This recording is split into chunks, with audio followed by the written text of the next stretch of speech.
November 26th was Native American Heritage Day, a time for America to honor and celebrate Native Americans. I have some commentary about that, so stay tuned. Welcome to Lean to the Left, home of no-holds-barred commentary, plus interviews with fascinating people. Some of them top experts, others simply with interesting stories to tell. You'll never know who'll show up at Lean to the Left, the podcast from notfakenews.biz. Now here's your host, Bob Gaddy. There's no better time than Native American Heritage Day for the Waccamaw Indian people of South Carolina to be officially recognized as a federal Indian tribe, making them eligible for all of the benefits accorded to the 574 tribal nations in America. It's time for these invisible people to take their rightful place among these tribal nations and be positioned to benefit from many of the provisions contained in President Biden's newly signed bipartisan infrastructure law, which invests over $3 billion in native health services, among other benefits.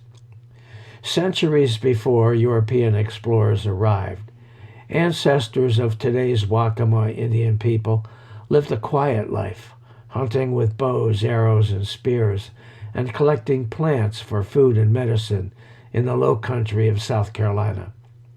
Natives were captured and enslaved, farmlands and hunting grounds taken away. Some starved and died from diseases brought to this land by those explorers.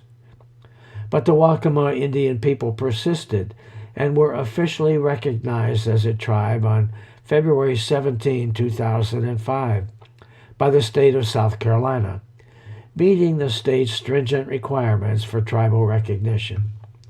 In South Carolina, a state-recognized tribe has status similar to that of a county. Other than eligibility for some grants and acknowledgement under the law, state recognition is merely an acknowledgement that they, their society, their culture, and their ancestors have been and remain an integral part of this state's history and citizenship. However, a federal regulation that is impossible for the Waccamaw Indian people to meet has prevented them from attaining recognition by the Bureau of Indian Affairs, and thus means that they are ineligible for the protections and benefits accorded other tribes under the law. It also means that the Waccamaw Indian people cannot obtain the return of their ancestors' remains currently stored in federally funded museums, and so they cannot be properly buried according to Indian tradition and provided the human respect that they deserve. This is an inhumane travesty. As a result, the very governments that the Waccamaw Indian people support with their tax dollars and that they defended with their blood denies them such basic rights as the right to practice the religion of their choice and properly bury their ancestors. The government requires that the Waccamaw show an unbroken lineage from its members today to known Waccamaws at first historic times. However, the BIA does not define that term, and it ignores the fact that there were no written records from those times and thus no way to prove lineage. Waccamaw Chief Harold Hatcher explains that before the Europeans arrived, the Waccamaw Indian people had no written language.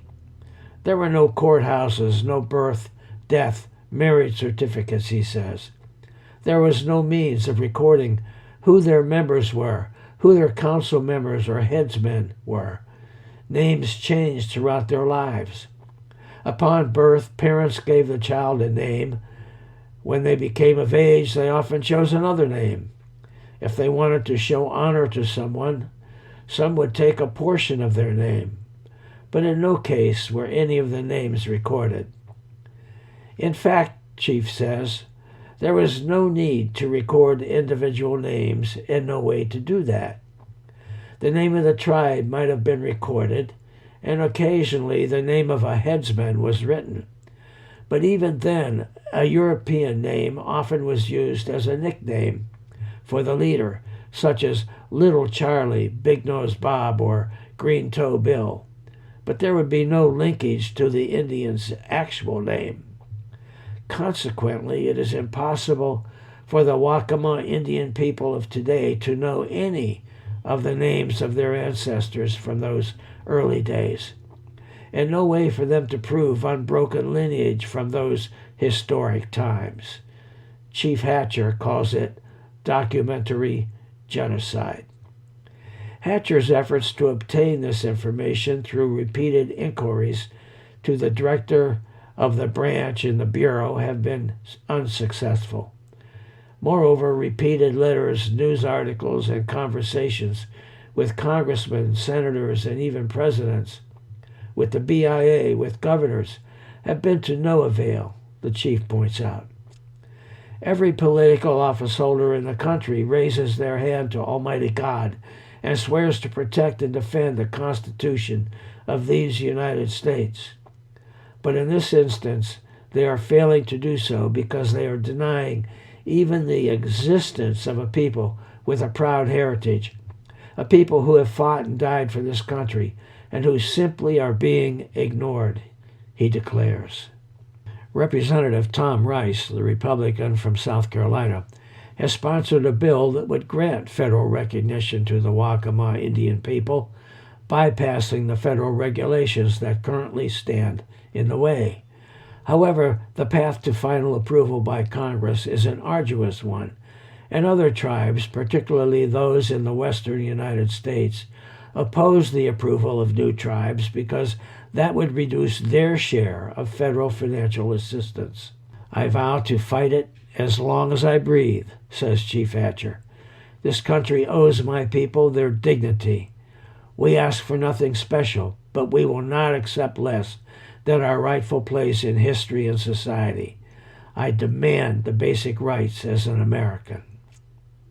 Currently, award-winning videographer David Henshaw and I are finalizing a documentary video that will present the Waccamaw story and make the case for the Waccamaw Indian people to be federally recognized as an official Indian tribe. The viewer will discover the long history of the Waccamaw, learn about their lengthy battle for recognition, and the importance of this recognition for the Waccamaw of today and for generations to come. There will be a call to action asking viewers to contact their representatives in Congress to support Representative Rice's bill, to seek a change in the regulation that today makes federal recognition impossible, and to contribute to the effort to get the government's attention. The documentary is being partially funded by a grant from the state of South Carolina, and a GoFundMe campaign has been established.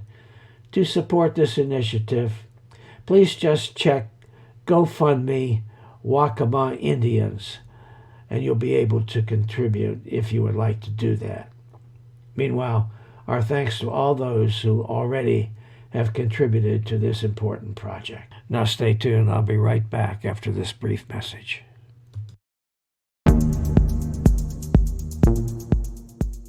Thanks, guys, for listening. I hope you enjoyed this podcast and that you'll come back on a regular basis. We provide narrations of commentary published almost daily on notfakenews.biz, like this one, for example.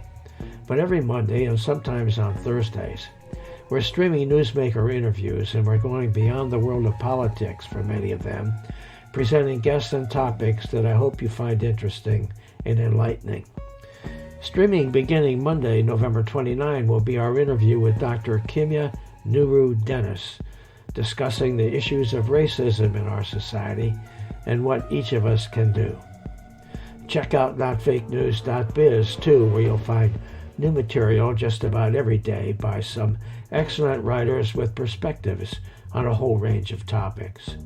You can sign up as a member at notfakenews.biz. And of course, it's all free. Also, let your friends know about the Lean to the Left podcast and take a minute to subscribe yourself. Just go to podcast.notfakenews.biz to subscribe. Check out the upcoming interview schedule and listen to all of our episodes. You can also support this podcast by clicking on the Donate tab at the top of the page, where you'll find links to Buy Me a Cup of Coffee and also PayPal. Remember, our goal is to be informative and entertaining as we comment on the latest developments in the news. You guessed it, with just a little lean to the left. Now, this is Bob Gaddy signing off for Lean to the Left and NotFakeNews.biz.